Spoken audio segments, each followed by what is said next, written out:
2018 റിലീസായ keys to the heart എന്ന വളരെ രസകരമായ ഒരു കൊറിയൻ കഥയാണ് ഇന്ന് നമ്മൾ മൂവി മാനിയ മൂവീസിലൂടെ കാണാനായി പോകുന്നത്. വേഗം തന്നെ വീഡിയോയിലേക്ക് കിടക്കാം. അതിനു മുന്നേ ഇതുപോലത്തെ വീഡിയോസ് കാണാൻ കൂട്ടുകാർക്ക് ഇഷ്ടമാണെങ്കിൽ മറക്കാതെ നമ്മുടെ ചാനൽ ഒന്ന് സബ്സ്ക്രൈബ് ചെയ്ത് സപ്പോർട്ട് ചെയ്യണം. ഒപ്പം തന്നെ നമ്മൾ കഴിഞ്ഞ ദിവസം അപ്ലോഡ് ചെയ്ത എസ്ലൈൻ്റെ ബാക്കി നമ്മൾ ഉടനെ തന്നെ അപ്ലോഡ് ചെയ്യുന്നതായിരിക്കും. അപ്പൊ നമുക്ക് വേഗം ഇന്നത്തെ വീഡിയോയിലേക്ക് കിടക്കാം. കഥ തുടങ്ങുന്നത് നമ്മുടെ കഥാനായകനായ ജോയെ കാണിച്ചുകൊണ്ടാണ്. ജോ കുട്ടിക്കാലത്തെ വീട്ടിൽ നിന്ന് ഇറങ്ങി വന്ന് സ്വന്തമായ രീതിയിൽ അന്ന് മുതലേ ചെറിയ ഓരോ ജോലികളൊക്കെ ചെയ്ത് ജീവിക്കുന്ന ഒരു വ്യക്തിയാണ്. ജോയുടെ ഏറ്റവും വലിയ ആഗ്രഹം ബോക്സിംഗിൽ ഒരു അറിയപ്പെടുന്ന പൊസിഷനിൽ എത്തണം എന്നതാണ്. അതിനായിട്ടുള്ള കഠിനാധ്വാനത്തിലാണ് ജോ. ഇപ്പൊ തന്നെ ബോക്സിംഗ് പ്രാക്ടീസ് ചെയ്യുന്ന ടീം അത് ജസ്റ്റ് ഒരു പ്രാക്ടീസ് മാച്ച് ആണ് എന്നതുപോലും ഉൾക്കൊള്ളാതെ മാരകമായി ജോ ഓപ്പോസിറ്റ് പ്ലെയറിനെ ഇടിക്കുന്നുണ്ട്. ആ ഇടിച്ചിടിയിൽ ആൾക്ക് തീരെ വയ്യാണ്ടാവുന്നു. ഉടനെ കോച്ച് ജോയെ ഭയങ്കരമായി വഴക്ക് പറയുന്നുണ്ട്. ഇത് നിനക്ക് പ്രാക്ടീസ് ചെയ്യാനായിട്ടുള്ള മാച്ചായിരുന്നു, എന്നിട്ട് അതുപോലും മനസ്സിലാക്കാതെ നീ എന്തിങ്ങനെ മാരകമായി അവനെ അടിച്ചൊരു പരുവാക്കിയത്. അവൻ അടുത്തതായിട്ടൊരു കോമ്പറ്റീഷൻ ഉള്ളതാ. നിന്റെ ഈ ഇടിച്ച ഇടിയിൽ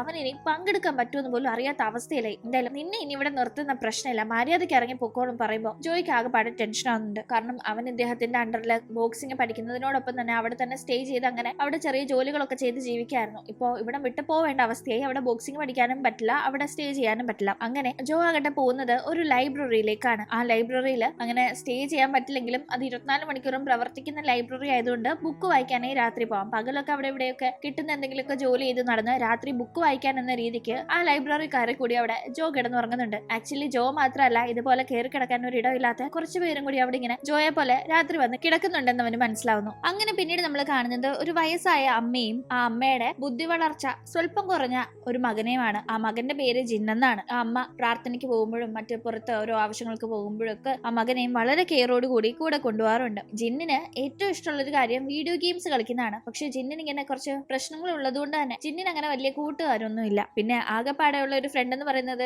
ഈ അപ്പുറത്തെ വീട്ടിലെ പെൺകുട്ടിയാണ്. അവളുടെ കൂടെ ഇരുന്ന് വീഡിയോ ഗെയിംസ് ഒക്കെ അവൻ കളിക്കാറുണ്ട്. ആ പെൺകുട്ടിയുടെ പേര് ഹാൻ എന്നാണ്. ഹാനിന് ജിന്നിനോട് ഒരു പ്രത്യേക താല്പര്യമുള്ള കണക്കാണ് അവൾ പെരുമാറുന്നതെങ്കിലും ജിന്ന് അതൊന്നും വലിയ മൈൻഡ് ചെയ്യാറില്ല. അങ്ങനെ ഒരു ദിവസം ജോയും അവന്റെ ഒരു ഫ്രണ്ടും ഒരു റെസ്റ്റോറന്റിൽ കഴിക്കാനായി പോകുമ്പോൾ അതേ റെസ്റ്റോറന്റിലാണ് നമ്മൾ മുന്നേ കണ്ടില്ലേ ജിന്നിന്റെ അമ്മ, ആ അമ്മ ജോലി ചെയ്യുന്നത്. അങ്ങനെ അവിടെ വെച്ച് ഇവർ കണ്ടുമുട്ടുന്നു. ജോ ആ അമ്മയെ കണ്ടപാടെ ഒന്ന് തുറച്ചു നോക്കുകയും ശേഷം അവിടെ നിന്ന് ദേഷ്യത്തിൽ എഴുന്നേറ്റ് പുറത്തേക്ക് പോവുകയും ചെയ്യുന്നു. ആദ്യം ആ അമ്മ ഒന്ന് ഞെട്ടി നിൽക്കുന്നുണ്ടെങ്കിലും പിന്നീട് ഒട്ടും തന്നെ അമാന്തിക്കാതെ പിറകെ ചെന്ന് ജോ, നിന്നെ കണ്ടിട്ട് എത്ര വർഷമായി, നീ ഇതുവരെ അമ്മയെ കാണാനായിട്ടൊന്നും വന്നില്ലല്ലോ എന്ന് പറഞ്ഞ് സങ്കടപ്പെടുന്നുണ്ട്. ഇത് കേൾക്കുമ്പോഴാണ് നമുക്ക് മനസ്സിലാവുന്നത് ഇവർ അമ്മയും മകനുമാണ്. പക്ഷെ ജോ വീട് വിട്ട് ഇറങ്ങിയ ഒരാളാണെന്ന് ഞാൻ പറഞ്ഞിരുന്നില്ലേ. ആ ഒരു സംഭവത്തിന് ശേഷം അവന് പിന്നെ തിരികെ പോകണമെന്നും തോന്നിയിട്ടില്ല. അങ്ങനെ ഇവർ കണ്ടിട്ടുമില്ല. ഇപ്പൊ കാണുമ്പോൾ അതിനെപ്പറ്റി ഇവർ സംസാരിക്കുന്നു. കുട്ടിക്കാലത്ത് ചെറിയൊരു പ്രശ്നം ഈ അമ്മയുമായി ഉണ്ടായതിന്റെ പേരിലെങ്ങാണ്ട് വീട് വിട്ട് പോയ ആളാണ് ജോ. പക്ഷേ ഈ വർഷങ്ങൾ ഇത്രയും കഴിഞ്ഞിട്ടും അവന്റെ മനസ്സിൽ ആ ഒരു പിണക്കൊന്നും മാറിയിട്ടില്ല. അതുകൊണ്ട് തന്നെ അമ്മ ഇപ്പൊ അവനെ തിരിച്ച് വീട്ടിലേക്ക് വിളിക്കുമ്പോഴും നിന്റെ അനിയൻ നിന്നെ കണ്ട ഒരുപാട് ഹാപ്പി ആവുമെന്ന് പറയുമ്പോഴും ഒന്നും തന്നെ ജോയുടെ മനസ്സ് മാറുന്നില്ല. അവൻ അവിടെ നിന്ന് ഇറങ്ങിപ്പോന്നു. പോകും വഴി അത്യാവശ്യം മദ്യവെച്ച് അങ്ങനെ ലെക്ക് കേട്ട് ആ പെരും മഴയത്ത് നടക്കുന്ന ജോയ്ക്ക് ഒരു ആക്സിഡന്റ് പറ്റുന്നുണ്ട്. ആ ആക്സിഡന്റിന് ശേഷം ജോ കണ്ണു തുറക്കുമ്പോൾ അവൻ ഒരു വലിയ ഹോസ്പിറ്റലിൽ അഡ്മിറ്റഡ് ആണ്. എങ്ങനെ ഇവിടെ വന്നു എന്നോ ആര് കൊണ്ടുവന്നോ അവൻ അറിയില്ല. എന്തായാലും പക്ഷെ അവൻ കണ്ണു തുറന്നു എന്ന് കണ്ടപാടെ ആരൊക്കെയോ ചേർന്ന് വേഗം അവനെ മറ്റൊരിടത്തേക്ക് കൊണ്ടുവന്നു. അങ്ങനെ അവൻ ഇപ്പോൾ വന്ന് നിൽക്കുന്നത് വലിയൊരു ബംഗ്ലാവിലാണ്. ആ ബംഗ്ലാവിലുള്ള ഈ പെൺകുട്ടി ഓടിച്ച വണ്ടിയാണ് കഴിഞ്ഞ ദിവസം രാത്രി ജോയെ ഇടിച്ചത്. എന്തായാലും അവനിപ്പോ ഇവിടെ ഇങ്ങനെ വന്ന് നിൽക്കുമ്പോൾ ജോയ്ക്ക് വേണ്ടി അവിടെ കുറെ ഫുഡ് അവർ വെച്ചിട്ടുണ്ടായിരുന്നു. കഴിക്കുന്ന ഒരു ലേഡി ജോയോട് പറയുന്നു. അടുത്ത് തന്നെ ആ പെൺകുട്ടിയുണ്ട്. ജോ ആട്ടെ ഈ ഫുഡ് കണ്ടപാടെ അവൻ കഴിഞ്ഞ കുറച്ച് ദിവസങ്ങളായി നന്നായിട്ട് ഫുഡൊന്നും കഴിക്കാറുണ്ടായിരുന്നില്ല. അതുകൊണ്ട് തന്നെ നല്ല വിശപ്പ് തോന്നി കഴിക്കാനായി തുടങ്ങുമ്പോഴേക്കും ആ ലേഡി, ഇത് എന്റെ മകളാണ്, ഇവളാണ് കഴിഞ്ഞ ദിവസം നിനക്ക് പറ്റിയ ആക്സിഡന്റിലെ ആ ഒരു കാർ ഓടിച്ചത്. പക്ഷെ അത് പുറം ലോകം അറിഞ്ഞാൽ ഞങ്ങളുടെ അഭിമാനത്തിന് കോട്ടം തട്ടും. അതുകൊണ്ട് അത് പുറത്ത് ആരും അറിയരുത്. പോലീസ് വല്ല അന്വേഷിച്ചാല് എന്റെ മകളുടെ പേര് നീ പറയരുത്. ഇനി അങ്ങനെ പറയും എന്നാണ് നിന്റെ ഭാവമെങ്കിൽ നിന്നെ ഏത് രീതിക്ക് കൈകാര്യം ചെയ്യണമെന്ന് എനിക്കറിയാം. നീ ജീവനോടെ ഉണ്ടാവില്ല എന്നല്ല ആ ലേഡി ഭീഷണിപ്പെടുത്തുമ്പോഴേക്കും ജോയ്ക്ക് ദേഷ്യം വരുന്നുണ്ട്. എന്നെ ഭീഷണിപ്പെടുത്തി കാര്യം നേടാന്ന് വിചാരിച്ചാൽ അത് നടക്കില്ല. അങ്ങനെ കാര്യം കാണാൻ വേണ്ടി നിന്ന് തരുന്ന ഒരാളല്ല ഞാൻ. നിങ്ങൾക്ക് എന്നോട് സംസാരിക്കാനുള്ളത് മര്യാദയുടെ രീതിയിൽ പറയായിരുന്നു എങ്കിൽ ഞാൻ കേട്ടനെ. ഭീഷണിയൊന്നും എന്റെ അടുത്ത് നടക്കില്ല എന്നും പറഞ്ഞ് ജോ അവിടെ നിന്ന് പോന്നു. അങ്ങനെ വീണ്ടും നമ്മൾ ജോയെ കാണുമ്പോൾ ജോയ്ക്ക് ഇപ്പോൾ സ്റ്റേ ചെയ്യാൻ നല്ലൊരു ഇടമില്ല. അതുകൊണ്ട് തന്നെ അവൻ കിട്ടുന്ന ജോലിയൊക്കെ ചെയ്ത് അങ്ങനെ റോഡിലൊക്കെ എങ്ങനെയും കഴിച്ചുകൂടി മുന്നോട്ട് പോവാണ്. പക്ഷെ അങ്ങനെ ഇരിക്കും ഒരു ദിവസം അപ്രതീക്ഷിതമായി ജോയെ കാണാനേ അവന്റെ അമ്മ എത്തുന്നുണ്ട്. വീട്ടിലേക്ക് മടങ്ങി വരാനേ അമ്മ അവനെ നിർബന്ധിക്കുന്നു. ജോയ്ക്ക് ഇപ്പൊ അങ്ങനെ സ്റ്റേ ചെയ്യാനേ ഒരു ഇടമൊന്നും ഇല്ലാത്തത് കൊണ്ട് ശരി ഇവരുടെ കൂടെ പോകാം, അവിടെ സ്റ്റേ ചെയ്യുന്ന രീതിക്ക് ചിന്തിച്ച് അവൻ അങ്ങനെ വീട്ടിലേക്ക് ചെല്ലുന്നുണ്ട്. നിന്റെ അനിയൻ നിന്നെ കാത്തിരിക്കുകയാണ്, അവൻ ഒരുപാട് ഹാപ്പി ആവുന്നൊക്കെ പറഞ്ഞ് വയ്യാത്ത അനിയൻകുട്ടനെ ജോയ്ക്ക് അമ്മ പരിചയപ്പെടുത്തുന്നുണ്ടെങ്കിലും അനിയന് വയ്യ എന്നൊരു സിമ്പതി ഒന്നും തന്നെ ജോ അവിടെ കാണിക്കുന്നില്ല. അവൻ ജിന്നിനെ ഒരാളായിട്ടേ പരിഗണിക്കാത്ത രീതിയിലാണ് പെരുമാറുന്നത്. ജോ വന്ന സന്തോഷത്തിന് അമ്മ അവന് രുചികരമായ ഭക്ഷണം പാചകം ചെയ്ത് കൊടുക്കുന്നുണ്ട്. അങ്ങനെ ഹോം മെയ്ഡ് ഫുഡൊക്കെ കഴിച്ച് വർഷങ്ങൾ കടന്നു പോയിട്ടുണ്ടായിരുന്ന ജോ അതൊക്കെ ആസ്വദിച്ച് കഴിക്കുന്നു. അവൻ അതിന്റെ ഇടയിൽ അപ്പോഴും അമ്മയോടൊന്നും തന്റെ അമ്മയാണിത്, തന്റെ വീടാണിത് എന്ന ആ ഒരു ആറ്റിറ്റ്യൂഡ് കാണിക്കുന്നില്ല. ഇവിടെ എത്ര രൂപ വാടക ഞാൻ തരണം എന്നൊക്കെ അവൻ ഒരു ഫോർമാലിറ്റിയോട് കൂടി സംസാരിക്കുമ്പോ വാടകയോ അതിന്റെ ആവശ്യം എന്താ, ഇത് നിന്റെയും കൂടി വീടാ, ഇങ്ങനൊന്നും നീ സംസാരിക്കണ്ടെന്ന് അമ്മ പറയുമ്പോ പിന്നീട് അവനൊന്നും മിണ്ടുന്നില്ല. എന്തായാലും സ്ഥലപരിമിതിയുള്ള ആ വീട്ടില് അനിയൻകുട്ടനായ ജിൻ കിടന്നിരുന്ന റൂം ഇപ്പോ ജോയ്ക്ക് കൊടുത്ത് അനിയനെ അമ്മ തന്റെ റൂമിൽ കിടത്തുന്നുണ്ട്. പക്ഷെ ഉറക്കത്തിന്റെ ഇടയിൽ തന്റെ റൂമിലേക്ക് തന്നെ ജിൻ വന്ന് കിടക്കുന്നു. ഉറങ്ങുകയായിരുന്ന ജോ പെട്ടെന്ന് തന്റെ അടുത്ത് ആരോ കിടക്കുന്നത് കണ്ട് ഞെട്ടിപ്പടഞ്ഞ് എണ്ണിക്കുമ്പോഴേക്കും അത് ജിന്നാണെന്ന് കാണുന്നുണ്ട്. നീ എന്തിനാ എന്റെ റൂമിൽ വന്ന് കിടന്നേന്ന് ജോ ചോദിക്കുമ്പോ ജിൻ അവിടെ ഭയങ്കരമായി കരഞ്ഞ് ബഹളം വെക്കാനായി തുടങ്ങുന്നു. ദേഷ്യം വന്ന് ജോ ഒരു അടി കൊടുക്കുമ്പോ അവൻ വേഗം മയക്കത്തിലാവുന്നുണ്ട്. എന്തായാലും ഇപ്പൊ നല്ല ഭക്ഷണവും നല്ലൊരു താമസ സ്ഥലവും അങ്ങനെ ജോയ്ക്ക് കിട്ടിയിരിക്കുകയാണ്. അവൻ അപ്പോഴും ഇത് തന്റെ അമ്മയാണ്, അനിയനാണ്, തന്റെ വീടാണെന്ന ആ ഒരു പരിഗണന ഇല്ലാതെ ചുമ്മാ ഒരു അവസരം മുതലാക്കുന്ന രീതിക്ക് അവിടെ നിൽക്കുന്നു എന്ന ആ ഒരു ആറ്റിറ്റ്യൂഡിലാണ് നിൽക്കുന്നത്. എന്തായാലും ഇനി അവനുള്ള പ്രശ്നം ഒരു ജോലി തരപ്പെടുത്തുക എന്നതാണ്. ഇപ്പൊ വല്ലപ്പോഴും ചെറിയ ചെറിയ എന്തെങ്കിലും ജോലികൾ കിട്ടുന്നതല്ലേ ഉള്ളൂ, നല്ലൊരു ജോലി വേണമെന്ന് ജോയ്ക്ക് തോന്നുന്നുണ്ട്. ഫ്രണ്ടിനോട് ഇതിനെപ്പറ്റി സംസാരിക്കുമ്പോൾ എനിക്കറിയാവുന്ന ഒരു ബോക്സർ ഉണ്ട്, ആൾക്ക് നിന്നെ ഇഷ്ടപ്പെട്ടാല് നിനക്ക് മാച്ചിൽ ആളുടെ കെയർ ഓഫിൽ പങ്കെടുക്കുകയും ചെയ്യാം, കയ്യിൽ കുറെ കാശും കിട്ടുമെന്ന് ഫ്രണ്ട് പറഞ്ഞങ്ങനെ ലീഡ് അടുത്തേക്ക് കൂട്ടിക്കൊണ്ടുപോകുന്നു. പക്ഷെ ജോയെ കണ്ടപാടെ ജോ ഒരു വയസ്സനാണല്ലോ, കണ്ടിട്ട് അത്ര ഫിറ്റ് ആണെന്ന് തോന്നുന്നില്ലല്ലോ എന്ന രീതിയിൽ ലീ സംസാരിക്കുന്നുണ്ട്. ജോയ്ക്ക് 40 വയസ്സോളം പ്രായമുണ്ടെന്ന് നമുക്ക് ഈ സംസാരം കേൾക്കുമ്പോഴാണ് മനസ്സിലാവുന്നത്. പക്ഷെ കണ്ടാ തോന്നില്ലല്ലേ. എന്തായാലും എന്റെ ലുക്ക് വെച്ചിട്ട് തന്നെ ജഡ്ജ് ചെയ്യണ്ട, ഞാനുമായിട്ട് ഒരു മാച്ച് വെച്ച് നോക്കുന്ന പ്രാക്ടീസ് മാച്ചിന് പോലും എതിരാളിയെ ചോറ് തുപ്പിക്കുന്ന തന്നെയാണോ നിസ്സാരമായി കാണുന്നതെന്ന ഒരു ആറ്റിറ്റ്യൂഡിൽ ജോ പറയുന്നുണ്ട്. എന്തായാലും ലീ തന്നെ ജോയുമായി അവിടെ ഏറ്റുമുട്ടാൻ ഒരുങ്ങുന്നു. ജോ വലിയ സംഭവമായിട്ട് ഇരിക്കുന്നു വിചാരിച്ചെങ്കിലും ലീയുടെ ഫസ്റ്റ് പഞ്ചിൽ തന്നെ ജോ നിലം പരിശാവുന്നുണ്ട്. എന്തായാലും ആ ഒരു നിരാശയിൽ ജോ നേരെ വീട്ടിലേക്ക് എത്തുമ്പോഴേക്കും ജിന്നും ഹാനും അവിടെ വീഡിയോ ഗെയിം കളിച്ചുകൊണ്ടിരിക്കുകയാണ്. ജോയെ കണ്ടപാടെ കഴിഞ്ഞ ദിവസം ജോ അടിച്ചത് ഓർമ്മയുണ്ടായിരുന്ന ജിൻ വേഗം പോയി ഒരു ഹെൽമെറ്റ് ഒക്കെ ഇട്ടിരിക്കുന്നുണ്ട്. കൂടാതെ അവരിങ്ങനെ വീഡിയോ ഗെയിം കളിക്കുന്നത് കാണുന്ന ജോ ആകട്ടെ നിങ്ങൾക്ക് പഠിക്കാനൊന്നുമില്ല, ഏത് സമയം തന്നെ വീഡിയോ ഗെയിം കളിച്ചോണ്ടിരിക്കുന്നതെന്ന് ചോദിക്കുമ്പോൾ അങ്കിളിനെ പോലെ വയസ്സായ ഒരാൾക്ക് എങ്ങനെ മനസ്സിലാവാനാണെന്ന് ഹാൻ പറയുമ്പോൾ ഞാനോ വയസ്സനോ കാണിച്ചു തരാമെന്നും പറഞ്ഞു അവരുടെ കൂടെ ഇരുന്ന് വീഡിയോ ഗെയിം കളിക്കുന്നുണ്ട് നമ്മുടെ ജോ. പക്ഷെ ജിന്നിന്റെ കൂടെ കളിച്ചിട്ടും ഹാന്റെ കൂടെ കളിച്ചിട്ടും ജോ തോറ്റത് മാത്രമാണ് മിച്ചം. ജോ നിരാശയില് എഴുന്നേറ്റ് പോകാനെ ഒരുങ്ങുമ്പോ വേണമെങ്കിൽ ഞാൻ പഠിപ്പിച്ചു തരാം, വയസ്സായവർക്കൊന്നും ഇതങ്ങനെ ഒറ്റയ്ക്ക് കളിക്കാൻ പറ്റില്ല എന്നെല്ലാം ഹാൻ പറയുമ്പോ നിനക്കൊക്കെ ഈ വീഡിയോ ഗെയിമിൽ ഫൈറ്റ് ചെയ്യാനല്ലേ അറിയൂ, റിയൽ ആയിട്ട് ഒരു ബോക്സറിന്റെ ഇടി നീ കൊണ്ടിട്ടുണ്ടോ, റിയൽ ആയിട്ട് ഒരു ഇടി എങ്ങനെ കൊടുക്കണ്ടേന്ന് നിനക്കറിയോ, ഇല്ലല്ലോ, വന്നേക്കുന്ന ഡയലോഗ് അടിക്കാനെന്നെല്ലാം ആ പെൺകുട്ടിയോട് ദേഷ്യപ്പെട്ട് ജോ അവിടെ നിന്ന് പോകുന്നു. അങ്ങനെ എന്തെങ്കിലും ചെറിയൊരു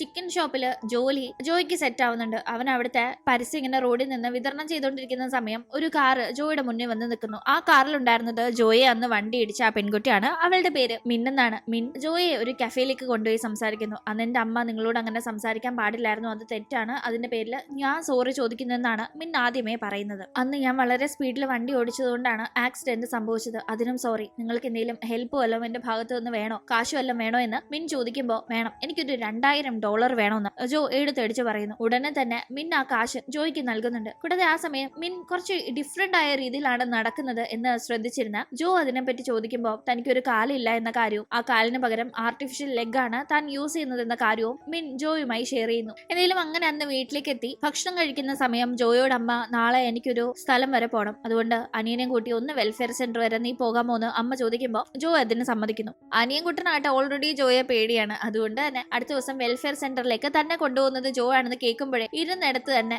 യൂറിൻ പാസ് ചെയ്യുന്നുണ്ട്, അത്ര പേടിയുണ്ട്. ജോ ആകട്ടെ അന്ന് പുറത്തു പോയി അത്യാവശ്യം മദ്യപിച്ച് തിരിച്ചു വരുമ്പോൾ അത് കാണുന്ന അമ്മ എന്തിനെങ്ങനെ ഡ്രിങ്ക്സ് അടിച്ച് ആരോഗ്യം നശിപ്പിക്കുന്നതെന്ന് ചോദിക്കുന്ന ടീം എന്നോട് കൂടുതൽ സ്നേഹമൊന്നും കാണിക്കേണ്ട, ഞാനിവിടെ എനിക്ക് താമസിക്കാൻ വേറെ ഇടമില്ലാത്തത് കൊണ്ട് താമസിക്കുന്നു എന്നേ ഉള്ളൂ, അതിന് പകരമായിട്ട് നിങ്ങളുടെ ഈ ഒരു അമ്മ സ്നേഹമൊന്നും എന്റെ അടുത്ത് ചേർക്കണ്ട, എനിക്ക് അതിനോടൊന്നും താല്പര്യമില്ല എന്നെല്ലാം ജോ ഭയങ്കരമായി ദേഷ്യപ്പെടുന്നുണ്ട്. എന്തായാലും അടുത്ത ദിവസം ജിന്നിനെയും കൊണ്ട് ജോ വെൽഫെയർ സെന്ററിന്റെ അവിടേക്ക് പോകുമ്പോഴേക്കും അമ്മ ഇവരറിയാതെ ഒരു ഹോസ്പിറ്റലിലേക്ക് പോകുന്നത് നമുക്ക് കാണാം. അമ്മയ്ക്ക് എന്താണ് അസുഖം എന്നത് നമുക്കിപ്പോൾ അറിയില്ല. എന്തായാലും അങ്ങനെ വെൽഫെയർ സെന്ററിലേക്ക് ബസ്സിൽ പൊക്കോണ്ടിരിക്കുന്ന ടീം ജിന്നിന് പെട്ടെന്ന് ടോയ്ലറ്റിൽ പോകണമെന്ന് തോന്നുന്നുണ്ട്. അവനത് ജോയോട് പറയുമ്പോൾ ജോ നീ ഒന്ന് കൺട്രോൾ ചെയ്യുന്നൊക്കെ പറയുന്നുണ്ടെങ്കിലും ജിന്നിന് അത് പറ്റാത്തതുകൊണ്ട് തന്നെ അവരവിടെ ബസ് ഇറങ്ങുകയും ജോ ഒരു ടോയ്ലറ്റ് തപ്പും മുന്നേ ജിൻ കണ്ണി കണ്ട ഒരു പൊതു ഇടത്ത് കാര്യം സാധിക്കുകയും ചെയ്യുന്നു. ആക്ച്വലി അവനത് ചെയ്തത് ഒരു അപ്പാർട്ട്മെന്റിന്റെ ഒക്കെ ഒരു എൻട്രൻസ് ഏരിയയിലായിരുന്നു. അതുകൊണ്ട് തന്നെ അവിടുത്തെ സെക്യൂരിറ്റി അത് കാണുകയും അവരെ പിടിച്ച് പോലീസിനെ ഏൽപ്പിക്കുകയും ഏൽപ്പിക്കുകയും ചെയ്യുന്നു. ജിന്ന ചെയ്ത കാര്യങ്ങൾ ക്ലീൻ ചെയ്യണമെന്നും $50 ഫൈൻ അടയ്ക്കണമെന്നുള്ള ശിക്ഷയാണ് അവിടെ നിന്ന് അവർക്ക് കൊടുക്കുന്നത്. അങ്ങനെ ആ കാര്യങ്ങൾക്കൊക്കെ ശേഷം വെൽഫെയർ സെന്ററിൽ പോകാൻ സാധിക്കാതെ രാത്രി ജിന്നിനെയും കൊണ്ട് ജോ വീട്ടിലേക്ക് എത്തുമ്പോഴേക്കും അമ്മ കാത്തിരിപ്പുണ്ട്. നിങ്ങൾ വെൽഫെയർ സെന്ററിൽ പോയില്ലല്ലേ, അവരെന്നെ വിളിച്ചിരുന്നു, നിന്റെ കൂടെ ഇവരെ പറഞ്ഞു വിട്ടത് എന്റെ തെറ്റാ, എന്തുകൊണ്ട് കൊണ്ടുപോയില്ല എന്നൊക്കെ ചോദിച്ച് അമ്മ ദേഷ്യപ്പെടുമ്പോ പോലീസ് സ്റ്റേഷൻ വരെ പോകേണ്ടി വന്നു, അവിടുന്ന് ഇറങ്ങിയപ്പോ ലേറ്റ് ആയി, അതുകൊണ്ട് പോകാൻ പറ്റില്ല എന്ന് ജോ പറയുമ്പോ പോലീസ് സ്റ്റേഷനിൽ ഇവനെ കൊണ്ട് നീ പോയോ, എല്ലാം നിന്റെ തെറ്റുകൊണ്ടാണെന്ന് പറഞ്ഞ എന്താണ് നടന്നതെന്ന് പോലും ചോദിക്കാൻ നിൽക്കാതെ ജോയെ ഭയങ്കരമായി അമ്മ ദേഷ്യപ്പെടുന്നുണ്ട്. അതൊക്കെ കേട്ട് തിരിച്ചൊന്നും പറയാതെ ജോ അവിടെ നിന്ന് പോവുകയും ചെയ്യുന്നു. ഈ സമയത്താണ് ജിൻ വഴി ജോയുടെ ഭാഗത്തു നിന്ന് വന്ന തെറ്റുകൊണ്ടല്ല വെൽഫെയർ സെന്ററിൽ പോകാൻ സാധിക്കാതിരുന്നതെന്ന കാര്യങ്ങൾ അമ്മയ്ക്ക് മനസ്സിലാവുമ്പോ ആകെപ്പാടെ ഒരു കുറ്റബോധം ഫീൽ ആവുന്നു. അങ്ങനെ എന്തെങ്കിലും ഇപ്പൊ അമ്മ താൻ ചെയ്യാത്ത തെറ്റിന് തന്നെ വഴക്ക് പറഞ്ഞു എന്നുള്ള കലിപ്പില് ആകെപ്പാടെ ദേഷ്യവും സങ്കടവും ഒക്കെ വന്നിട്ടുണ്ടായിരുന്ന ജോ നേരെ പോകുന്നത് മറ്റേ ബോക്സർ ലീ ഉണ്ടല്ലോ ആളുടെ അടുത്തേക്കാണ്. നമുക്കൊരു മാച്ച് വെച്ചാലോ എന്ന് പറഞ്ഞ് ലീയെ ചലഞ്ച് ചെയ്ത് അങ്ങനെ മാച്ച് വെക്കുമ്പോ ആദ്യമായിട്ട് ലീയും ജോയും ഏറ്റുമുട്ടിയപ്പോ ജോ ഒറ്റയടിക്ക് നിലംപരിശായതാണല്ലോ. പക്ഷെ ഇത്തവണ അങ്ങനെയല്ല, ലീയെ പഞ്ചറാക്കുന്നുണ്ട് നമ്മുടെ ജോ. എല്ലാരും കൂടി ചേർന്ന് പിടിച്ചു മാറ്റിയില്ലായിരുന്നെങ്കിൽ ലീയുടെ കഥ കഴിയുന്ന കണക്ക് മാറുന്നുണ്ട്. എന്തായാലും അതിനൊക്കെ ശേഷം ജോ തിരിച്ച് വീട്ടിലേക്ക് എത്തുമ്പോഴേക്കും ജിൻ ഉറങ്ങിയിട്ടുണ്ടായിരുന്നില്ല. അവൻ ടോയ്ലറ്റിൽ പോയിട്ട് വരുന്ന വഴിയാണ് ജോ വീട്ടിലേക്ക് വരുന്നത്. പെട്ടെന്ന് ജോയെ കണ്ടപാടെ പേടിച്ച് വെപ്രാളത്തില് റൂമിലേക്ക് കയറി പോകാനായി ജിൻ നോക്കുമ്പോ നീ ഇന്ന് എന്റെ കൂടെ കിടക്കുന്നു പറഞ്ഞ് അവന്റെ റൂമിലേക്ക് ജിന്നിനെ വിളിച്ചുകൊണ്ട് പോകുന്നു. ജിൻ അമ്മയുടെ റൂമിലേക്കാണ് ജോയെ കണ്ട് പേടിച്ച് പോകാനായി ഒരുങ്ങിയത്. എന്തായാലും അങ്ങനെ ജിന്നിനെ കട്ടിലേക്ക് എടുത്തി ജോ തറയെ കിടക്കുന്നുണ്ടെങ്കിലും ഇടയ്ക്ക് എപ്പോഴോ കണ്ണു തുറക്കുന്ന ജോ ആയിട്ട് ജിൻ ഉറങ്ങിയിട്ടില്ല എന്ന് കണ്ട് അവനോട് എന്താ നിനക്ക് വിശക്കുന്നുണ്ടോ, നമുക്ക് നൂഡിൽസ് ഒന്നിച്ച് കഴിച്ചാലോ എന്ന് ചോദിച്ച് അങ്ങനെ രണ്ടുപേരും നൂഡിൽസ് ഒക്കെ കുക്ക് ചെയ്ത് കഴിക്കുന്നു. ഈ സമയത്തും ജിൻ തന്നെ വല്ലാതെ പേടിക്കുന്നുണ്ടെന്ന് ജോ മനസ്സിലാക്കുന്നുണ്ട്. നമുക്കൊന്ന് വീഡിയോ ഗെയിം കളിച്ചാലോ എന്ന് ചോദിച്ച് അങ്ങനെ പതിയെ ജിന്നുമായി ഫ്രണ്ട്ലി ആവാനായി ജോ ജിന്നിന്റെ കൂടെ ഇരുന്ന് വീഡിയോ ഗെയിം ഒക്കെ കളിക്കുന്നു. അന്ന് രാത്രി അമ്മ വീട്ടിലുണ്ടായിരുന്നില്ല. ജിന്നിനെ ഉറക്കി കിടത്തി അമ്മ പുറത്ത് പോയിട്ടുണ്ടായിരുന്നു. അതുകൊണ്ട് തന്നെ ഇവർ അന്ന് ഫുള്ള് വീഡിയോ ഗെയിം കളിച്ച് ഹോളിൽ തന്നെയാണ് കിടന്നുറങ്ങുന്നത്. രാവിലെ എത്തുന്ന അമ്മ ഇവരെ ഇവിടെ കണ്ട് സംസാരിക്കുന്ന ടീം ജോയോട് പറയുന്നുണ്ട്, അത് പിന്നെ നീ എനിക്കൊരു ഉപകാരം ചെയ്യുവോ, ഞാൻ ഒരു മാസത്തേക്ക് ഒരു ജോലിക്ക് ഇവിടെ നിന്ന് മാറി നിൽക്കാം, നീ ആ സമയത്ത് ഇവനെ ഒന്ന് നോക്കുവോ, ഞാനിപ്പോ ജോലി ചെയ്യുന്ന ഷോപ്പിന്റെ ഉടമ കുറച്ച് ദൂരെ ഒരു സ്ഥലത്ത് പുതിയൊരു ഷോപ്പ് തുടങ്ങിയിട്ടുണ്ട്, അപ്പൊ അവിടെ ഞാൻ ഒരു മാസം പോയി ജോലി ചെയ്താൽ ഇവിടെ ചെയ്യുന്നതിനേക്കാൾ കുറച്ച് കൂടുതൽ കാശ് കിട്ടും, അതുകൊണ്ട് ഞാൻ അവിടെ പോവാൻ, നീ ഇവന്റെ കാര്യങ്ങളൊന്ന് നോക്കണം. പ്രത്യേകമായിട്ട് ജിൻ വളരെ നന്നായി പിയാനോ വായിക്കും. പക്ഷെ അവൻ പിയാനോ ക്ലാസ്സിനൊന്നും പോയിട്ടൊന്നുമില്ല. അവന് സ്വതസിദ്ധമായി ആ ഒരു പിയാനോ വായിക്കാനുള്ള ടാലന്റ് ഉള്ളതാണ്. ഞാൻ ഇവിടെ ഇല്ലാത്ത സമയത്ത് ഒരു പിയാനോ കോമ്പറ്റീഷന്റെ ഡേറ്റ് വരുന്നുണ്ട്, ആ സമയം നീ അവനെ ആ ഒരു കോമ്പറ്റീഷന് കൊണ്ടുപോകണം. അതിൽ പങ്കെടുക്കുന്നത് അവന് ഒരുപാട് സന്തോഷം നൽകും. അതിന് പുറമെ വിജയിച്ചാല് ക്യാഷ് പ്രൈസ് ഉണ്ട്, അതിൽ നിന്ന് നിനക്കും ഷെയർ എടുക്കാന്ന് അമ്മ പറയുമ്പോൾ കാശിന് വേണ്ടി എന്തും ചെയ്യുന്നുള്ള ആറ്റിറ്റ്യൂഡ് ജോയ്ക്കുണ്ടെന്ന് അറിഞ്ഞുകൊണ്ട് തന്നെയാണ് അമ്മ ഇത് പറയുന്നത്. അമ്മ പറഞ്ഞ കണക്ക് തന്നെ ജോ അപ്പൊ തന്നെ കൊണ്ടുപോകാമെന്ന് സമ്മതിക്കുന്നുണ്ട്. അങ്ങനെ അന്നാകട്ടെ ഹാനിന്റെ കൂടെ പുറത്തു പോയിട്ടുണ്ടായിരുന്ന ജിൻ ഇതുവരെ വന്നില്ലല്ലോ എന്ന് അമ്മയ്ക്ക് ടെൻഷനായി. അമ്മ വേഗം തന്നെ ജോയെ നോക്കാനേ പറഞ്ഞു വിടുന്നു. നോക്കുമ്പോ വീടിന്റെ അടുത്ത ഒരു പാർക്കിന്റെ അവിടെ ഹാനിനെ കുറച്ച് പയ്യന്മാരും ബുള്ളിയാണ്. അവിടെയാണ് ജിന്നും വെട്ടിരിക്കുന്നത്. ജോ അങ്ങോട്ടേക്ക് എന്ന് പയ്യന്മാരോട് പോവാനേ പറയുമ്പോ അവന്മാർ ജോ ആരാണെന്ന് അറിയാതെ ജോയോട് മുട്ടാനേ നിൽക്കുന്നുണ്ട്. എന്തായാലും അതിലൊരു പയ്യനെ ജോ ഒന്ന് കൊടയുമ്പോഴേക്കും അവന്മാര് പേടിച്ച് അവിടെ നിന്ന് ഓടുന്നു. ജോ വലിയ കെയറൊന്നും പുറമേ ജിന്നിനോട് കാണിക്കുന്നില്ലെങ്കിലും ജോയ്ക്ക് ആക്ച്വലി ജിന്നിനോട് വലിയ കാര്യം തന്നെയുണ്ട്. അങ്ങനെ ജിന്നിന്റെ കാര്യങ്ങൾ ജോയെ ഏൽപ്പിച്ച് അമ്മ വീട് വിട്ടു പോകുന്നു. ഒരു മാസം കഴിഞ്ഞ് വരാമെന്ന് പറഞ്ഞാണ് അമ്മ പോകുന്നത്. വീട്ടിൽ തന്നെ എപ്പോഴും ജിൻ ഇങ്ങനെ ഇരിപ്പല്ലേ, അതുകൊണ്ട് തന്നെ ജോയും ജിന്നിനെ നോക്കാനായി ഇരുന്ന് അവന് വല്ലാതെ ബോറടിക്കുന്നതുകൊണ്ട് നമുക്കൊന്നും പുറത്തു പോകാന്ന് പറഞ്ഞു ജോ ആട്ടെ ആ ഷോപ്പിന്റെ കുറച്ച് പരസ്യങ്ങളെ വിതരണം ചെയ്യാനായിട്ടുള്ള ജോലി ജിന്നിനെ ഏൽപ്പിക്കുന്നു. ജിൻ ചേട്ടൻ പറഞ്ഞ കണക്ക് റോഡിൽ നിന്ന് വരുന്നവർക്കും പോകുന്നവർക്കും ഒക്കെ ആ ഒരു പേപ്പേഴ്സ് വിതരണം ചെയ്യുന്നുണ്ടെങ്കിലും ഇടയ്ക്ക് ജോയുടെ കണ്ണ് തെറ്റുമ്പോൾ ജിന്നിനെ കാണുന്നില്ല. അവിടെ എല്ലാം ജിൻ എവിടെ പോയെന്നറിയാതെ ജോ അന്വേഷിച്ച് നടന്ന് ഒടുക്കം ഒരാൾക്കൂട്ടത്തിന്റെ ഇടയിൽ ജിന്നിനെ കണ്ടെത്തുന്നു. അവിടെ ഒരു പിയാനോ ഉണ്ടായിരുന്നു, അത് ജിൻ വായിച്ചുകൊണ്ടിരിക്കുകയാണ്. ഒരുപാട് പേർ അവൻ പിയാനോ വായിക്കുന്നത് കേട്ട് ആസ്വദിച്ച് നിൽക്കുന്നു. അവിടേക്ക് എത്തുന്ന ജോയും ജിൻ പിയാനോ വായിക്കുന്നത് കേട്ട് അതിൽ അലിഞ്ഞു നിൽക്കാണ്. കുറച്ചു പേര് അവൻ പിയാനോ വായിക്കുന്നതിന് ഒരു പ്രോത്സാഹനം എന്ന രീതിയിൽ ക്യാഷ് ഒക്കെ കൊടുക്കുന്നുണ്ട്. എന്തായാലും അന്ന് കിട്ടിയ ആ ക്യാഷും കൊണ്ട് രണ്ടുപേരും വയറ് നിറച്ച് അവിടെ ഒരു ഹോട്ടലിൽ പോയി ഫുഡ് കഴിക്കുന്നു. ഈ സമയത്താണ് ജിന്നിന്റെ കയ്യിലുള്ള മൊബൈലില് യൂട്യൂബിൽ ഒരു വീഡിയോ കണ്ടാണ് അവൻ പിയാനോ വായിക്കാൻ പഠിക്കുന്നത് എന്ന കാര്യം ജോ മനസ്സിലാക്കുന്നത്. അതായത് ക്ലാസ്സിനൊന്നും പോവാതെ യൂട്യൂബ് വീഡിയോ കണ്ട് ജിൻ പിയാനോ വായിക്കാൻ പഠിച്ചു എന്ന്. അതും ജിൻ സ്ഥിരമായി കാണാറുള്ളത് ഒരു പെൺകുട്ടി പിയാനോ വായിക്കുന്ന വീഡിയോ ആണ്. ആ പെൺകുട്ടി മറ്റാരും അല്ല, നമ്മുടെ മിന്നാണ്. അന്ന് ജോയെ കാർ ഇടിച്ച അതേ മിൻ തന്നെ. ഇത് കണ്ട് ജോ ആകെ ഷോക്കാവുന്നു. ഓ, ഇവൾ ഇത്രയും നന്നായി പിയാനോ വായിക്കുമെന്ന് ജോ അപ്പോഴാണ് അറിയുന്നത്. പിയാനോയിൽ കുറെ പ്രൈസും റെക്കഗ്നേഷനും ഒക്കെ നേടിയ ഒരു പെൺകുട്ടിയും കൂടിയായിരുന്നു മിൻ. എന്തായാലും ഒരു ഐഡിയ തോന്നുന്നുണ്ട് ജോയ്ക്ക്. ജിന്നിനെ ആ ഒരു കോമ്പറ്റീഷനിൽ പങ്കെടുപ്പിക്കാനായിട്ടുള്ള ഹെൽപ്പ് മിന്നിനോട് ചോദിക്കാന്ന് കരുതി അടുത്ത ദിവസം തന്നെ ജിന്നിനെയും കൂട്ടി ജോ മിന്നിനെ കാണാനായി പോകുന്നു. ഇതെന്റെ അനിയനാണ്, അവൻ പിയാനോ ക്ലാസ്സിനൊന്നും പോയി പഠിച്ചതല്ല, നിങ്ങളുടെ യൂട്യൂബ് വീഡിയോസ് കണ്ട് അവൻ പഠിച്ചതാണ്, നിങ്ങളുടെ വലിയ ഫാനാണ് അവൻ. അവൻ ഒരു പിയാനോ കോമ്പറ്റീഷനിൽ പങ്കെടുപ്പിക്കും പങ്കെടുക്കാൻ പോവാണ്. അവനെ ഒന്ന് ആ ഒരു കോമ്പറ്റീഷന് വേണ്ടി നിങ്ങളൊന്ന് പ്രിപ്പയർ ചെയ്യണം പ്ലീസ് എന്നെല്ലാം ജോ റിക്വസ്റ്റ് ചെയ്യുമ്പോഴേക്കും പിയാനോ എന്ന് കേൾക്കുമ്പോഴേ മിന്നിന്റെ മുഖഭാവം മാറുന്നുണ്ട്. മിൻ വലിയ താല്പര്യമില്ലാത്ത രീതിയിൽ അവിടെ നിന്ന് എഴുന്നേറ്റ് പോകുമ്പോൾ ഇവർ ഹെൽപ്പ് ചെയ്യില്ല എന്ന് തോന്നി ജോയും നിരാശയിൽ പോകാനേ ഒരുങ്ങുന്നുണ്ടെങ്കിലും അപ്പോഴേക്കും ജിന്നാകട്ടെ അവിടെ ഉണ്ടായിരുന്ന ഒരു പിയാനോ വായിക്കാനായി തുടങ്ങുന്നു. ജിൻ പിയാനോ വായിക്കുന്നത് കേട്ട് അവിടെ നിന്ന് പോയിട്ടുണ്ടായിരുന്ന മിൻ പോലും മടങ്ങി വരുന്നുണ്ട്. അവൾക്കത് വളരെയധികം ഇഷ്ടമാവുന്നു. അതുകൊണ്ട് തന്നെ ജിന്നിന്റെ കൂടെ പിയാനോ വായിക്കുന്ന മിൻ തീർച്ചയായും ഇവനെ ഞാൻ പിയാനോ വായിക്കാൻ പഠിപ്പിക്കുമെന്ന് ജോയോട് പറയുന്നു. അങ്ങനെ ഒരു കോമ്പറ്റീഷന്റെ ദിവസം എത്തുന്നു. ഇതുപോലെ ഒരു വേദിയിലൊന്നും പിയാനോ വായിച്ച ശീലമില്ലാത്ത ജിൻ ആദ്യം അത്രയും പേരെയൊക്കെ കണ്ടൊന്ന് പേടിക്കുന്നുണ്ടെങ്കിലും അവൻ പിയാനോ വായിച്ചു തുടങ്ങുമ്പോൾ എല്ലാവരും അതിൽ ലയിച്ച് നിൽക്കുന്ന കണക്ക് തന്നെയായിരുന്നു അവൻ വായിക്കുന്നത്. അങ്ങനെ ആ ഒരു കോമ്പറ്റീഷന്റെ അവസാനം പ്രൈസ് ഡിക്ലെയർ ചെയ്യുമ്പോൾ ജിന്നിന് പ്രൈസ് കിട്ടുമെന്ന് ഇവർ പ്രതീക്ഷിക്കുന്നുണ്ടെങ്കിലും അവനൊരു പ്രോത്സാഹന സമ്മാനം പോലും കിട്ടിയില്ല. ജോയ്ക്ക് ആകെ നിരാശയാവുന്നു. പക്ഷെ എന്താണ് ഇവിടെ നടക്കുന്നത്, തനിക്ക് പ്രൈസ് കിട്ടിയില്ല എന്ന കാര്യമൊന്നും തന്നെ ജിന്നിന് അറിയില്ല. അവൻ അതൊന്നും ഒരു കാര്യവും അല്ല. കോമ്പറ്റീഷന്റെ ജഡ്ജിനെ മിന്നിനറിയാം. അതുകൊണ്ട് തന്നെ അവൾ അയാളുടെ അടുത്തേക്ക് ചെന്ന് ജിന്നാണ് ഏറ്റവും നന്നായി പിയാനോ വായിച്ചത്, എന്നിട്ട് എന്തുകൊണ്ട് അവന് പ്രൈസ് കൊടുത്തില്ല എന്ന് ചോദിക്കുമ്പോൾ അവൻ പിയാനോ നന്നായി വായിച്ചു, സമ്മതിച്ചു, പക്ഷെ അവന് ബുദ്ധിയില്ലല്ലോ, അതുകൊണ്ട് അവന് പ്രൈസ് കൊടുക്കണ്ടെന്ന് തോന്നിയെന്ന് ജിന്നിന്റെ ആ ഒരു കുറവിനെ വലിയ ഏതാണ്ട് തെറ്റ് കണക്ക് കണ്ട ആ ജഡ്ജ് സംസാരിക്കുമ്പോൾ പിന്നെ അയാളോടൊന്നും സംസാരിച്ചിട്ട് കാര്യമില്ലാന്ന് മിന്നിന് മനസ്സിലാവുന്നുണ്ട്. ഒരു മാനസിക പരിഗണന പോലും അത്രയും മനോഹരമായി വായിച്ച ജിന്നിന് നൽകാതെ അവന്റെ ആ ഒരു ചെറിയ കുറവിനെ ഭയങ്കരമായ ഒരു രീതിക്കാണ് അയാൾ സംസാരിക്കുന്നത്. എന്തായാലും പിന്നീട് വീണ്ടും ഇവരുടെ ലൈഫ് നോർമലായി മുന്നോട്ട് പോവാണ്. പതിവ് കണക്ക് തന്നെ തന്റെ കൂടെ ആ ഒരു ഷോപ്പിന്റെ നോട്ടീസ് വിതരണം ചെയ്യാനായി ജോ ജിന്നിനെ കൊണ്ടുപോകുന്നുണ്ടെങ്കിലും ഇത്തവണ വീണ്ടും അവനെ മിസ് ആവുന്നുണ്ട്. പക്ഷെ മുന്നത്തെ കണക്ക് എത്ര തപ്പി നോക്കിയിട്ടും കാണുന്നേയില്ല. ഇവിടെയൊന്നും ഇല്ലല്ലോ. ഇനി ഒരു പക്ഷെ അവൻ എന്നെ അന്വേഷിച്ച് വീട്ടിൽ പോയിട്ടുണ്ടാവുമോ എന്ന് തോന്നി ജോ വീട്ടിലേക്ക് ചെല്ലുമ്പോഴേക്കും ജോലിക്ക് പുറത്ത് പോയിട്ടുണ്ടായിരുന്ന അമ്മതേ മടങ്ങി വന്നിരിക്കുന്നു. എവിടെ ജിന്നെന്ന് അമ്മ ചോദിക്കുമ്പോൾ അമ്മ അവനെ കാണുന്നില്ല എന്ന് ജോയ്ക്ക് പറയേണ്ടി വരുന്നു. അമ്മയ്ക്ക് ഭയങ്കര ടെൻഷൻ ആവുന്നുണ്ട്. തുടർന്ന് രണ്ടുപേരും ജിന്നിനെ അന്വേഷിച്ച് പുറപ്പെടുമ്പോഴേക്കും അവനെ ഒരു ഷോപ്പിന്റെ അവിടെ കാണുന്നുണ്ട്. വോക്ക്മാനിൽ പാട്ട് കേട്ടുകൊണ്ട് നിൽക്കുകയായിരുന്നു ജിൻ. ജോയെ കണ്ടപാടെ ചേട്ടാന്ന് പറഞ്ഞ് വലിയ കാര്യത്തിൽ വിളിക്കുന്നുണ്ടെങ്കിലും ദേഷ്യം വന്ന് ജോ നീ ആരോട് ചോദിച്ചിട്ട് ഇവിടെ വന്ന് നിൽക്കുന്നതെന്ന് ചോദിച്ച് അടിക്കാനായി കൈ ഓങ്ങുന്നത് കണ്ടുകൊണ്ടെത്തുന്ന അമ്മ ജോയെ അടിക്കുന്നു. അവനെ തൊട്ടുപോരുത്, നിന്റെ തെറ്റുകൊണ്ടാ അവനെ മിസ്സായത്, എന്നിട്ട് നീ അവനോട് ഷൗട്ട് ചെയ്യുന്നോ, അവനെ മര്യാദയ്ക്ക് നോക്കാൻ വയ്യാഞ്ഞത് നിനക്കല്ലേ, നിന്റെ തെറ്റില്ല എന്നൊക്കെ ചോദിച്ച് അമ്മ ജോയോട് ഭയങ്കരമായി ദേഷ്യപ്പെടുന്നുണ്ട്.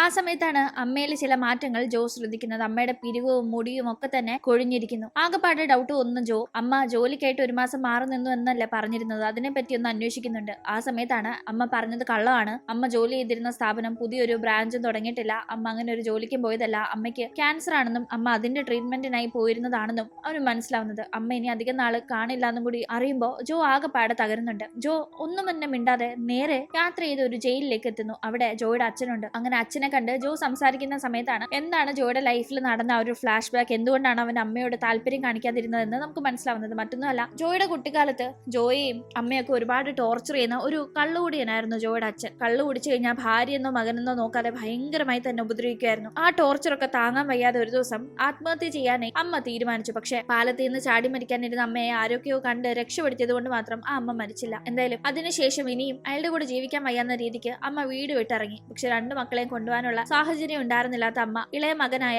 ജിന്നിനെ മാത്രമാണെന്ന് കൂടെ കൂട്ടിയത്. അമ്മ തന്നെ ഇട്ടിട്ട് പോയി എന്ന ഒരു ദേഷ്യം അന്ന് മുതലേ ജോയ്ക്ക് അമ്മയോട് ഉണ്ടായിരുന്നു. അതുകൊണ്ട് തന്നെ അവൻ പിന്നീട് അമ്മയെ അന്വേഷിച്ചു പോയതേയില്ല. പക്ഷെ നാളിതുവരെ തന്റെ അമ്മയൊരു ദുഷ്ടയാണ്, തന്റെ അച്ഛനൊരു പാവമാണെന്നാണ് അവൻ വിചാരിച്ചിരുന്നത്. പക്ഷെ ഇപ്പോഴാണ് അവന് തിരിഞ്ഞു നോക്കുമ്പോൾ കാര്യങ്ങളുടെ ആ ഒരു യാഥാർത്ഥ്യം മനസ്സിലാവുന്നത്. അതുകൊണ്ട് തന്നെ ഇപ്പൊ അച്ഛനോട് ഞാൻ ഇനി എന്റെ അമ്മയെ എന്റെ അനിയനെ നോക്കി അവർക്ക് വേണ്ടി ജീവിക്കാൻ പോവാ, നിങ്ങളെങ്ങാണ് ഈ ജയിലിൽ നിന്ന് റിലീസ് ആയാലും മേലാൽ ഞങ്ങൾ അന്വേഷിച്ച് വന്നേക്കരുത്, എങ്ങാണ് സമാധാനമായി ജീവിക്കുന്ന ഞങ്ങളുടെ മുന്നിൽ എങ്ങാണ്ട് നിങ്ങൾ വന്നാൽ എന്ത് ചെയ്യുമെന്ന് എനിക്ക് തന്നെ അറിയില്ല എന്ന് പറഞ്ഞ് അവൻ അവിടെ നിന്നും പുറപ്പെടുന്നു. ഇതേ പിയാനോ വളരെയേറെ വെറുത്തിരുന്ന മിൻ അവൾ വലിയൊരു പിയാനോ ആർട്ടിസ്റ്റ് ആയിരുന്നെങ്കിലും പിയാനോവുമായി ബന്ധപ്പെട്ട ഒരു കാര്യമാണ് അവളുടെ കാല് നഷ്ടപ്പെടാൻ കാരണമായത് എന്നതുകൊണ്ട് പിയാനോ വായിക്കാറേ ഉണ്ടായിരുന്നില്ല കഴിഞ്ഞ കുറച്ച് നാളുകളായി. പക്ഷെ ജിന്നിന്റെ വരോടുകൂടി അവൾ വീണ്ടും പിയാനോയുടെ ആ ഒരു ലോകത്തേക്ക് കടന്നത് മനസ്സിലാക്കുന്ന അവളുടെ അമ്മ ഒരുപാട് ഹാപ്പി ആവുന്നു. ജിൻ കാരണമാണ് അങ്ങനെ ഒരു വലിയ മാറ്റം തന്റെ മകൾക്ക് വന്നതെന്ന് മനസ്സിലാക്കിയ അമ്മ ജിന്നിന് വേണ്ടി എന്തെങ്കിലും ചെയ്യണമെന്ന് തീരുമാനിച്ച് അവന് വേണ്ടി തന്റെ സ്വാധീനം ഉപയോഗിച്ച് ഒരു കോമ്പറ്റീഷനിലേക്കുള്ള എൻട്രി തരപ്പെടുത്തുന്നുണ്ട്. എന്തായാലും അപ്പോഴേക്കും അച്ഛനെ ജയിലിൽ നിന്ന് കണ്ട് മടങ്ങി വരുന്ന ജോ ഹോസ്പിറ്റലിസ്റ്റ് ആയ അമ്മയാണ് കാണുന്നത്. അമ്മ അവനോട് നിന്റെ അച്ഛനോട് മാത്രമേ എനിക്കന്ന് ദേഷ്യം ഉണ്ടായിരുന്നുള്ളൂ, ഒരിക്കലും നിന്നെ ഇട്ടിട്ട് വരണമെന്ന് മനപ്പൂർവ്വം വിചാരിച്ച് അങ്ങനെ ചെയ്തതല്ല, പക്ഷെ സാഹചര്യം മൂലം അങ്ങനെ പറ്റിപ്പോയതാണ്. അതിനുശേഷം നിന്നെ ഞാൻ എന്തോരം അന്വേഷിച്ചു, പക്ഷെ കണ്ടെത്താനേ സാധിച്ചിട്ടുണ്ടായിരുന്നില്ല എന്നെല്ലാം അമ്മ പറയുമ്പോൾ എന്റെ ഭാഗത്തും തെറ്റുണ്ട്. ഞാനും അമ്മയെ കണ്ടെത്താനൊന്നും ഒരിക്കലും ശ്രമിച്ചിരുന്നില്ല, അമ്മയെ മനസ്സിലാക്കാനും ശ്രമിച്ചിരുന്നില്ല എന്ന് പറയുന്നവൻ അമ്മ വാ ഒരു സ്ഥലത്ത് പോകാമെന്നും പറഞ്ഞ് അമ്മയെ കൂട്ടിക്കൊണ്ടു പോകുന്നു. പോകുന്നത് വേറെ എവിടേക്കുമല്ല, മിൻ വഴി ജിന്നിന് ഒരു കോമ്പറ്റീഷനിലേക്ക് എൻട്രി ലഭിച്ചിരുന്നല്ലോ അവിടേക്കാണ്. അവിടെ ജിൻ അതിമനോഹരമായി പിയാനോ വായിക്കുന്നു. മുന്നേ സ്റ്റേജിൽ കയറിയപ്പോൾ ഉണ്ടായിരുന്ന പേടിയും വെപ്രാളും ഒന്നും ഇല്ലാതെ വളരെ കോൺഫിഡന്റ് ആയി ജിൻ അവിടെ പെർഫോം ചെയ്യുന്നത് കണ്ട് അമ്മയും ഒരുപാട് ഹാപ്പി ആവുന്നുണ്ട്. പോകുന്നത്. എന്തായാലും നിറഞ്ഞ മനസ്സോടുകൂടി അന്ന് ജിന്നിന്റെ പെർഫോമൻസ് കണ്ട ശേഷം അമ്മ പിന്നീട് ഈ ലോകത്തോട് തന്നെ വിട പറയാണ്. അങ്ങനെ അമ്മയുടെ സംസ്കാര ചടങ്ങുകൾക്ക് നിൽക്കുന്ന ടീം ഇടയ്ക്ക് ജിന്നിനെ കാണുന്നില്ല എന്ന കാര്യം ശ്രദ്ധിച്ച് ജോ ആകെ ടെൻഷനിൽ അവിടെയെല്ലാം ഓടി അവനെ അന്വേഷിച്ച് നടക്കുമ്പോഴേക്കും മുന്നേ അവൻ പിയാനോ വായിച്ചിരുന്ന ഒരു സ്ഥലമില്ല, അവിടെ തന്നെ ഇരുന്ന് പിയാനോ വായിക്കുന്ന കാഴ്ചയാണ് ജോ കാണുന്നത്. അമ്മ മരിച്ച ആ ഒരു കാര്യം പോലും അവൻ അറിയില്ലാന്ന് തോന്നുന്നു. അവൻ ആ പിയാനോയുടെ ലോകത്ത് മുഴുകിയിരിക്കുകയാണ്. ആ ഒരു കാഴ്ച ജോയുടെ മനസ്സിൽ ഇനി മുന്നോട്ടുള്ള അവന്റെ ജീവിതം ജിന്നിനെ ചുറ്റിപ്പറ്റിയാണ്. മുന്നേ അമ്മയുണ്ടായിരുന്ന സ്ഥാനത്ത് ഇന്ന് അമ്മയില്ല. അതുകൊണ്ട് ആ സ്ഥാനത്ത് നിന്ന് താൻ വേണം ജിന്നിന്റെ കാര്യങ്ങൾ നോക്കാൻ. തനിക്ക് അവന് താനുമാണുള്ളതെന്ന ആ ഒരു ബോധ്യം മനസ്സിൽ നിറയുന്ന ജോ ജിന്നിന്റെ കൈ പിടിച്ച് മുന്നോട്ടുള്ള ജീവിതത്തിലേക്ക് നടന്നകലുന്നത് കാണിച്ചുകൊണ്ട് ഈ ഒരു കഥ ഇവിടെ അവസാനിക്കുകയാണ്. കൂട്ടുകാർക്ക് ഇന്നത്തെ വീഡിയോ ഇഷ്ടമായാൽ മറക്കാതെ ലൈക്ക് ചെയ്തും ഷെയർ ചെയ്തും സബ്സ്ക്രൈബ് ചെയ്തും സപ്പോർട്ട് ചെയ്യണേ. വീണ്ടും പുതിയൊരു കഥയുമായി കണ്ടുമുട്ടാം. ബൈ.